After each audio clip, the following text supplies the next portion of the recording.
And we're the Millers. Yay! And in this episode, we'll be giving you the juicy juice, the details, and how we met and how we kept it going for 3 years? Oh, well, up until marriage. I don't think we'll go that far, but how we met, how God wrote our love story, basically. So, our story began in 2013. That's when that's when I first saw him, and that's when I first messaged him way back then. At that point in time, I was dating this guy. Yeah, I was dating this guy for like a year. Evangelistic dating at that point. I had. Can you explain to the people what evangelist? I don't think everyone knows what that means. That's basically dating somebody that is not really a Christian per se, in hopes of converting them. They become a Christian, then you can get baptized. Jesus have the body. Jesus have the soul, and you get the body, right? Is that something like that? Yeah. Not my proudest moment. I would not advise anyone to ever do that. It's brutal. It is brutal. Yeah, so, we want to keep it transparent and honest with people, so they have at least have an idea of what we're trying to. Yeah, why? Like the pitfalls and the red flags to avoid, and we don't want to just give you, oh, don't do it and that's it. We want to give you all the struggles of doing it. Okay, I know a lot of times growing up, your parents will tell you don't go out there, but won't say why you shouldn't, so you can know that, okay, even though it's nice sometimes to do it because they say it, but sometimes it's good to have the knowledge of why it is dangerous. So I'm gonna backtrack a little bit. So I came back into the church around 2009, right? Because 2009, because the relationship that broke my heart into 1,000 pieces had ended in 2009, and I was like, okay, crawling back to God like a prodigal daughter. So wait. You just got a relationship, somebody break your heart? Wait. No, and then you're telling me that same year It was not the same year. You just said. No, it's not. Listen. Okay. So it's 2009. Breakup, right? It was 1 year of bliss, and then it just it just ended, right? That was like October, and all these things keep happening in October. Anyhow, so in October 2009 is when it ended, and I decided, okay, let's go back to God, crawling back to God, and I got rebaptized in 2000. New Year's resolution. Let's start a new year right. And 2010 got rebaptized, having a wonderful time in God, and everything is all good and dandy. And then your heart heals, and getting involved in church. I'm in youth services, and I'm making friends. Now I'm making actual friends at church that were not worldly friends that I went to club with. I actually stopped being friends, because when you come to God, there are some friendships that you just have to end. So my party friends part, delete number, block, all that kind of thing. Complete change. And I'm making new friends. I'm on the choir. I'm not sure I was in drama yet, but I was getting involved in church. I was healing. I was happy. Then comes along this guy. I don't remember when it was, if it was 2010 or 11. That's not important. But there's this guy. It was the first church guy that I dated, right? And he fit the bill on paper. He was Mr. Tall, Mr. Dark, and he was cute, and he grew up in a church like myself. So I wasn't looking for nobody spiritual yet. I'm still a babe, right? I'm still enjoying the good stuff. So we went out on a date, and the first day we went on, red flags, major red flags. He complained about everything. I'm not saying. Can you still went on talking? Anyway, continue. So this is the first church guy I'm dating. I've always dating guys outside the world, so this is the first time. And how I am when I'm dating someone is I'll give you a little leeway, because you might be nervous. So I sat there and I listened to him complain about the fries, complain about how cold it, he complained about everything the whole night. I was like, okay, I am not impressed. I had set my bar this high because I'm expecting something different. Right? Okay. All these other guys outside of Christianity had moved and shaped and done all these things to, jazz things up for me, just to impress me. And this guy was just complaining about everything, and I was just, So at the end of that date, and he was walking me to my door, I stopped and I asked him, what is the difference with dating a guy that attends church and someone out in the world? I didn't see any difference. As a matter of fact, you were worse. Were you nervous? And he apologized, profusely apologized, and I'm sorry. Yeah, and I gave him another chance, and I just was not feeling it, and I was working it. I was trying to feel it, right? I was trying because I'm like, this must be a good guy. So you were forcing yourself, kind of? I wouldn't say I was forcing myself. I was more in an experimental kind, because I didn't have the starry eyes kind of feeling. Okay. It was more experimental. I didn't know what it should be like, but I expected better than I had before. And as it turned out, let's call him Mr. G. Mr. G wanted to be a player. So crush a lot.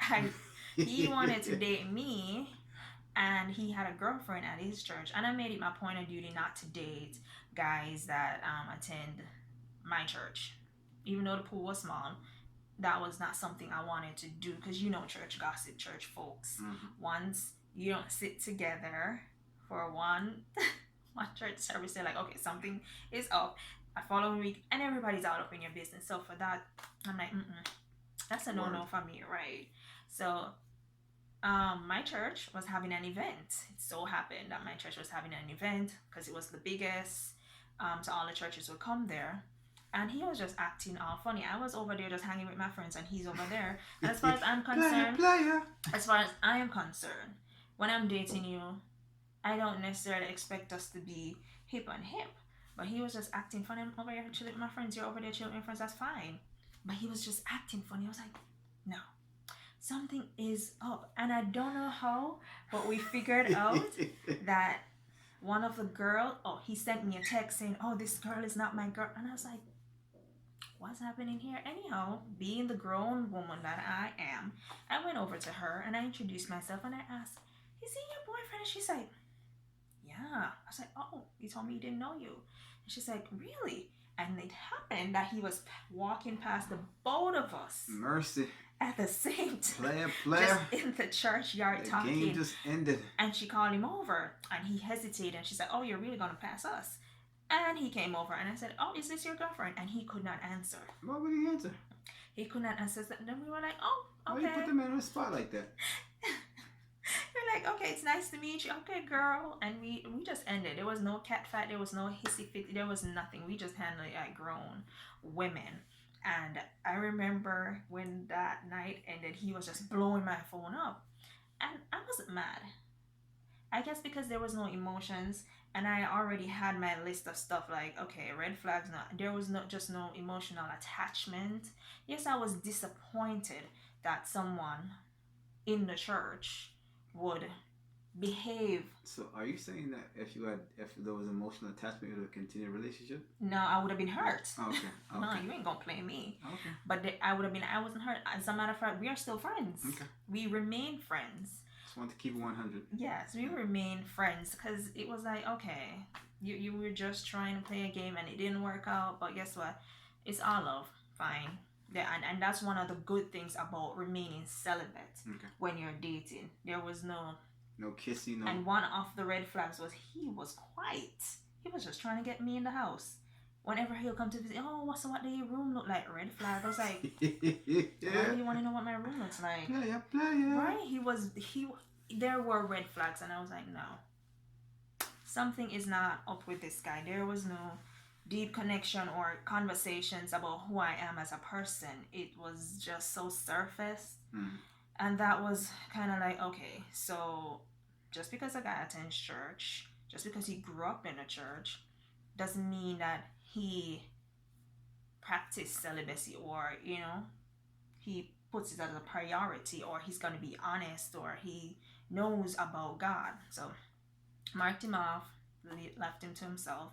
On came this other dude that I dated for, there was this other guy. I don't know. So there was this guy. I'm just going to put the highlights. So there was this guy that I dated for like a year and 4 months, but about a year in 2013, that's when I messaged you. Okay. And I saw your picture on Facebook. I'm like, because he had proposed. That guy, he had proposed, and we went to counseling, and the pastor at the time said, look here, if you're gonna marry this guy, you're saying that you're willing to put up with him for the rest of your life, no matter how bad it gets. That's basically what you're saying. And he said the same thing to him. If she lose an arm, she lose a leg, whatever it is, that is it. And I was like, okay, learning about the fruits of the Spirit, learning about long suffering. But I was not in love with him. Okay. I wanted to love him. Okay. I could feel myself compelling myself to love him. So you were him. Convincing yourself to love him. I was just trying so hard to love him. Like I was just because he wasn't the right one. That's why. No, he was not. I was trying to pick the right. Like he looks nice. Well, it wasn't even the looks. It wasn't. It was not. He was generous. Okay. He was generous. I like the fact that he was generous, and he was gentle. Okay. I liked that. But he did. But that is not the qualification. No, and the more I start reading these books that we had suggested in our last episode, about serious about love, and this other one, intelligent dating, and I'm like, but we're not matching up, and I'm trying to force him to fall in love with Jesus, and I'm forcing Jesus on him. Right? I'm just like, because it's evangelistic dating. You must be the Holy Spirit. I know. So I'm forcing. Here, that's why. Right. So I'll be going through the lesson study, the Holy Spirit, the Bible study, and I'm excited about the lesson. And he's just, oh yeah, that's nice. And I started hating him. I started to hate. Yeah, he didn't lie to me. That's the thing. He never lied to me and told me he was this type of person. I just started to find him so despicable that he did not match up to the thing or the list that I had. I was like, why isn't he getting it? And I remember praying, I'm like, okay, God, if this is the man that I'm supposed to marry, is it that I'm supposed to be long suffering? Am I supposed to just stretch, just put up with it? And I remember listening to the sermon. I think it was the Holy Spirit and Choosing Your Mate, one of those. And Pastor Henry Wright said, when you are dating, you're not supposed to have married people problems. And I was like, well, look at that. He's like, look, break their hearts. You're not married. Whoa. Yes, end that dating, end that engagement. Wow. It's better to break their hearts now than to get a divorce. They'll get over it. And if they want to get to heaven, they have to love you anyways. They have to see through. Wow, right. That's pretty blunt. The thing is, if I end a relationship with you, and in the book that we said, Serious About Love, it tells you how to break up, right? So I was there praying about it. I remember praying about it, and then I saw your picture on Facebook, and I was like, oh, he's cute. I'm not a part of this, y'all. I'm like, he's cute. And I clicked on it, and I checked your profile out. And I was like, okay, he's passionate about God. I'm just loving what I'm seeing. Your resume checked out, and I searched through your pictures, trying to find out how tall you were. Yeah, this is a mess, y'all. I didn't see any picture. Okay. And told me how tall you were. I was like, okay, fine. Okay. And that was 2013. And that was October. And we had a brief conversation. And I remember I went on your profile and I saw you were with this girl. And in my eyes, she was a supermodel. She had long hair and she just looked amazing. I was like, oh, there's no way a guy like this would be interested in a girl like me. I mean, I don't look like that.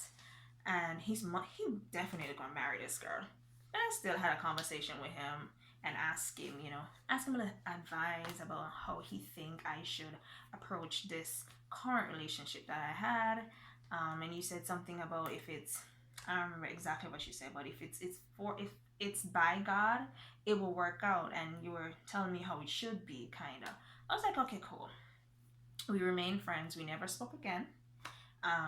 Send birthday greetings. You know, Facebook tells you when the birthday is and send a birthday greeting. And time passed.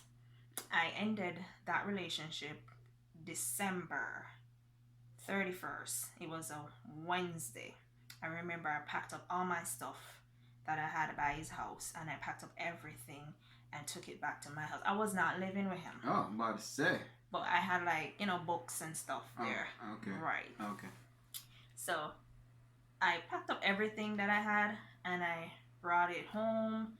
And I was a bit hesitant about breaking up with him, because not that I wasn't sure, but because he was a police officer, and I was like, at that point in time, in Jamaica, police officers, they killed their girlfriends when they break up with them, and he knew where I work, and I was like, okay, God, this is not working, but I need to leave, and you're gonna protect me. And I left December 31st. It was a Wednesday, and I went to Wednesday night service. I remember I sat there and I cried for 5 minutes, and that was it. I just dried my tears, and I went to Wednesday night service. And when I woke up the 1st of 2014, I felt light. I felt so light. I was happy. It was like this weight just came off my shoulder, and that's one of the ways you know that you came out of a bad relationship. You're so much happier. And I was just happy.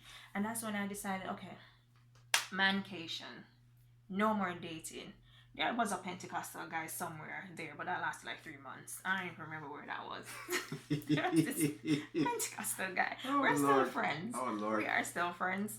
And then for 2014, I read all these books, serious about love, and I made my list about, and I remember I showed you that list. Remember that list?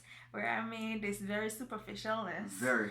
About the type of man that I wanted, which was like romantic, and he needed to be 6 foot tall, and all these silly things. I'm all that and a bag of chips. Yes, you are. But baby. I'm just a little shorter. Right. So 2014 was just that year where I just chilled. I chilled and just went into ministry. I was doing drama, traveling, going to different churches, doing skits. I went to different churches and preached. And I was active in youth ministry, leading out in Sunday nights or Wednesday nights. And I was doing these things and I can't believe it. And forgot all about the existence of men until this guy came to fix my computer. I had no interest in him. But then we became friends. I was like, okay, God, is this him? But it was not him. Why was it not him? Because he was married. That's the first thing. God will not send you a married man. So, say that again. That's the truth. God will not send you a married man. Even though he was separated, it doesn't mean he's single. He's just separated right now, right? But we became good friends because he started telling me about good books to read. One book he told me about was Mad About Marriage and Kissing, Dating, Goodbye. And he was telling me really good information about preparing myself for marriage, even though his marriage was on the rocks. I don't know if he has reconciled with his wife right now, but one good thing I learned about marriage from him was do not get married because of looks. Because he married his girl. He had this scale where he graded women. He gave them points based on how intelligent you are, how proportionate your body is, how beautiful you are, how spiritual. He had this whole scale worked out. He was a nerd. And I like nerds. I'm a fool too. Nah, he was cool. I learned a lot from him. And he told me my grade was 7 points something because I'm really intelligent and my body was proportional, all these things. However, I didn't always look cute. Yeah, I wasn't always cute. So, and my thing, ladies, if you're gonna date someone, and men, you need to see them without makeup. And be yourself. Right. I don't think I need to be dolled up 24/7 for you to like me. You should be able to see me without makeup. And okay, a little bit plain without makeup and be able to see beyond that. But he wanted someone who was beautiful without makeup. 24/7. When she rolled out of bed, she should be gorgeous. That was not me. I'm human. I'm gonna have to. human. I'm not a doll. But he married all of that, and it did not work out. So wait, you're trying to tell me this man who supposedly have all this knowledge of what women give him all this different measurements and all these things, end up marrying someone? Can you believe that, y'all? He married someone after all that. Yeah, I know. I mean, I look at Solomon. Solomon married all these women when he knew he should not. So I guess every man have their weakness, and his weakness was beautiful women according to his standards. Anyhow, when he told me that I was not his type, I'm glad I didn't have all that knowledge that he has. I was not his type. It kind of crushed me a bit. I was like, never ever have I been told that I was not pretty enough. But then having the shoe on the other foot now, I'm like, okay, I've been spending all my life telling guys, you're not tall enough. Oh, you gotta be yay tall to get on this ride. I've been checking men off, saying, if you want giraffe, you want invited. Been checking men off, saying, this is not, you're not it, because you don't meet that one requirement, and I remember when it ended, I was a bit crushed. I was crushed because I was enjoying the conversation. I enjoyed the friendship. Even if we weren't going to be in a relationship, I enjoyed just building mind bridges with him all day. I enjoyed that. But it was not going to work because emotions started to build, whether you want it to or not. Because you can't control who you find attractive, but you can control how you handle that attraction, how intense you allow it to grow. And that is how much attention and time you invest with this person. Are you texting that person every day saying good morning, beautiful? The last person you speak to, how much time are you investing? Because sometimes you need to pull away from a person that you know is unhealthy for you. And we made that decision to not be friends anymore, or not see each other anymore, because we're still friends. That's one thing. Okay. I'm friends.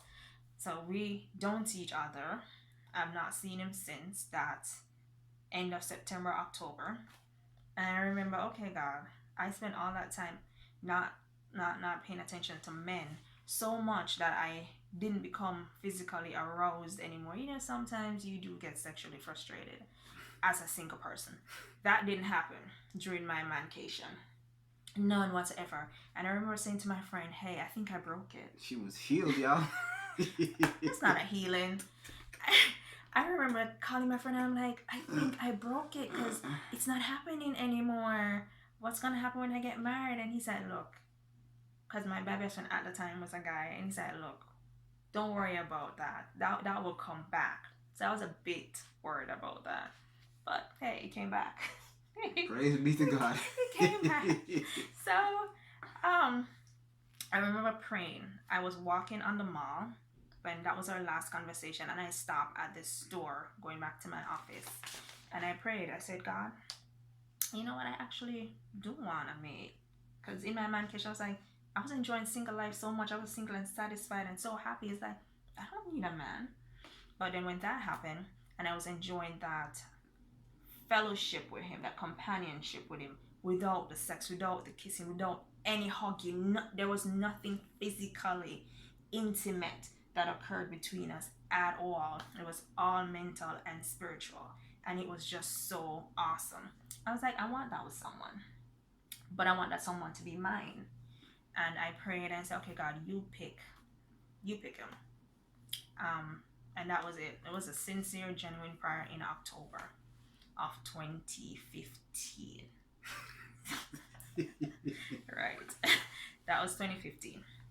And I went back to my desk, and I was like, okay, so if you want to meet that significant other, you have to position yourself.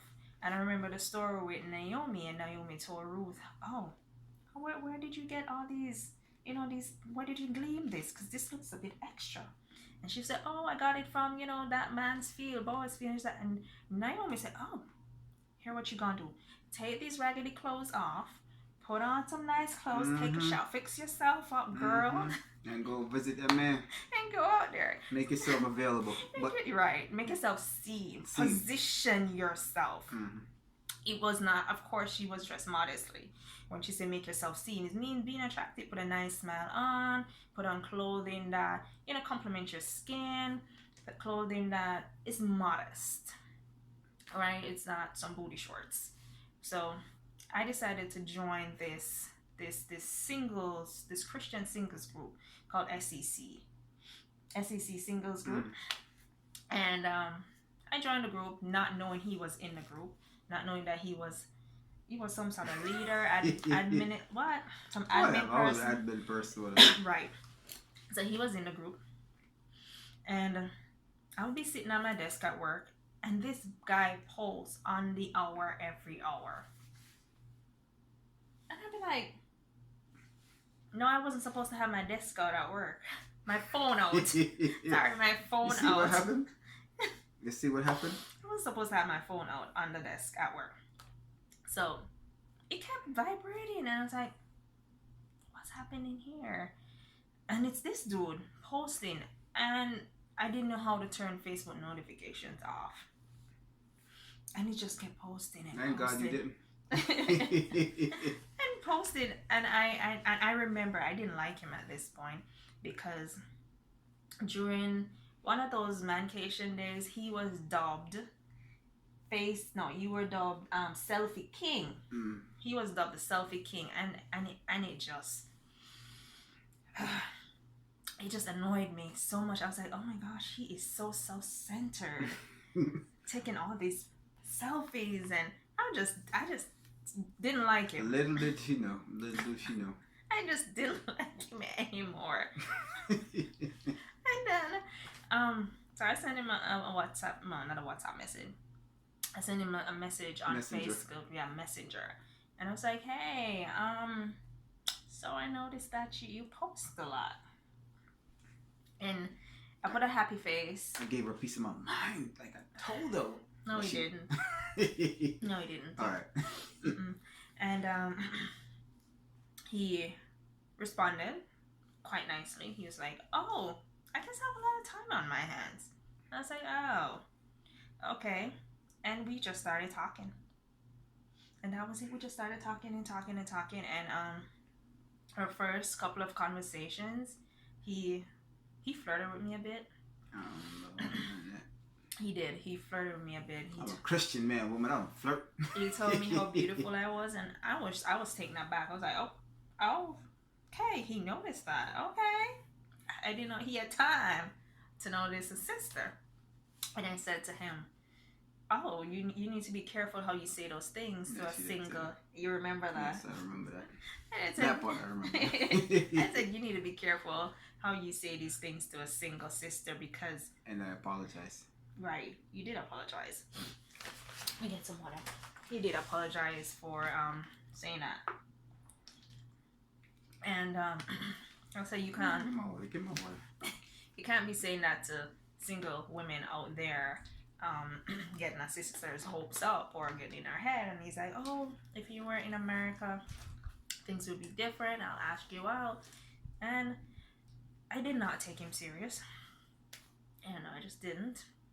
But we started talking, and I asked him why he was single. I don't remember what I said. You said you were waiting for me. Oh. He said I was waiting for... I was like, you need to stop playing. I was like, I'm serious. I'm waiting for you. I'm like, you have to prove that to me. I was like, okay. So I asked him what he was looking for in a woman, and he listed it out. And... It was a very short list, by the way. Yeah. And I told him what I wanted, with the type of relationship I wanted, which was about speaking life into each other and just being there, the spiritual aspects that I need. I don't have a problem with submission. Submission came up real soon. I don't have a problem with submitting, but, and it's funny. The thing that I said to you was actually something I got out that same book that we posted. Tell the people the name of the book. Serious About Love. Okay. That was the same things that I read. I was like, okay, this is good. And we spoke about wanting somebody who's striving to be, spiritually perfect, or striving for holiness or perfection in Christ. So I put that out there. And we talked, then we started exchanging sermons. And before you know it, I think it was December, Mr. Miller told me he loved me by accident. Yeah. By accident, because what we were doing is each morning we would send a prayer via WhatsApp for each other, just to bless each other. We'll send a prayer, and he sent his prayer, and he would say, "Have a good day, and I love you." I was like, "Oh my God, he said it first." And I think she leave out some of the thing that one of the things that also that we weren't necessarily looking for each other, so to speak, because she was in another country, and I never necessarily was interested in going to another country to meet some woman. I had no intention for that because I like my. He did say that. Yeah, and I kept that with her. Yeah, he did. She knew about where I was. He doesn't do long distance relationship and all these things, so she knew all of that. So it just God just worked things out, honestly, because that's not where I was going, and we didn't have any expectations. No, we actually did decide to be friends. Yeah, we did. That was it. That was about it. But it wasn't like we were planning. There was no plan to be together or any kind of relationship kind of thing that's going on. Because matter of fact, I told my friend, man, that's just way too far for me. So I already like had it locked off in my head that nothing was gonna happen. I mean, I saw her picture. I look at her picture. I was like, this girl looks nice, but you know what? She was basically crossed off the list, so to speak, because it was just too far. The distance was too greater. But as we talked and talked over a while, and we started getting to know each other, and then things started happening on a more regular. We started talking very often. Yeah, often. Yeah. We talked every day, man. Yeah, every day, sharing sermons and stuff. Whatever. Yeah, we talked all the time, every day. Yeah. And that's one of the things that I guess we connected there. Yeah, we connected. Even though it wasn't something that we planned. And the reason why I'm saying all of this is to say this, that you have to allow God to, as in the book, to write your love story, because sometimes you think what's not for you is actually for you, but because you don't allow the Spirit of God to lead you down that path, you lose out on the things that God has for you. Yeah, sometimes you stand in your own way. Yeah, absolutely. So we have to be very careful and be cognizant of the fact that to be Spirit led, rather than to, okay, well, she looks nice, or it's okay, or we come up with these little things that we have, or like the guy had his little mark off. Well, this one little spot on her face or whatever. That kind of I don't want to talk to her because of these little things. So we have to be so very careful of and allow God to lead us, to remove the scale from our eyes, basically. Because we do have scales in our eyes, and we have this one thing about this person and this person that we're looking for. But as the Holy Spirit in your heart, and you work in this relationship, you be able to move away the scale and to see the things see what you think what was good, right? And preference in these things, they're not set in stone. No, they're not. They're not set in stone. These things are transferable. They they go and come and things like that nature. But when you start maturing as a person, as an individual, and you're having a relationship with Christ, some of the things that some of the type of woman or men that you think that was best for you, actually they're not. They're poison. They're not what God has for you. It's honestly, true. But you just have to be open now, because I was open to allow God to lead me, and that's what happened. Versus me like, oh, I like this girl because she has a big butt, or I like this girl because whatever reason I like this particular girl. I like this girl, I shape this way, or maybe the color of her skin, whatever this is about this particular girl. But sometimes those girls are just not, or the guy is just not for you. You know what I mean? So I saw a post once that said maybe you're single because your type is not really your type. You're single because of your type. Hey, you know what's funny too? Because I thought about it. I mean, I've had friends like girls that I liked, but they never really liked me. But now I'm married, right? And they're still single. You get what I'm saying? So what I'm saying is that sometimes you become like we talked, like as just mentioned, you become the biggest stumbling block of your own self because you're still single, right? Not anything's wrong with single. No, but you're single and you want to get married. But you can't get married because you are standing in your own way. Absolutely. It's because true. If all these men that come in your way, right, and none of them are good enough and you're still single, you're going to mark them up because of some superficial thing. He's not tall enough. How he doesn't drive. He doesn't earn enough. I earn more than he earns. No, he kind of didn't finish college. Whatever it is. Because even when we first met, I told her everything about myself. You know what I mean? I told her I was just honest with her from the get-go. So just in case if nothing didn't work out, at least I was a man of God. I approached the situation as a man of God, and I was honest and transparent, and that's what matters. You know, you're honesty and transparent with people, so you don't lead people on to have them think that you said one thing and then you live another way. By God's grace, that's not something that you want to do. So you have to be so very careful of how you interact with the opposite sex. And it should never be said that you didn't tell me or you didn't ask, right? When you are now saying, oh, but we have been going this, oh, you didn't tell me that. One of the things the girls responded is that she doesn't want to tell the guy. She doesn't want to tell the guy. She doesn't want to tell the guy exactly what she's looking for because she doesn't want to be played. You're not gonna tell the detail. You're gonna give the general idea, and then he's gonna show you or she's gonna show you, even because women still have to prove themselves. Not just because you're a woman means you're spiritual or you have a relationship with God, but you tell them this is the general idea of what I'm looking for, and in your interaction you'll find out, okay, so this is how you live it out. And not that you just tell them, you also gotta be working on yourself or asking God to work on you. So when you're looking for that individual, you're looking for that person, because a lot of times you can't see that person because you just aren't there, and you have this scale over your eyes out of a superficial scale, because you're looking for someone look like this, while like you're looking for someone look like straight up like this, while you be like this. So that doesn't work. You know, if you're looking for somebody like this, that obviously means that you yourself are growing in that same what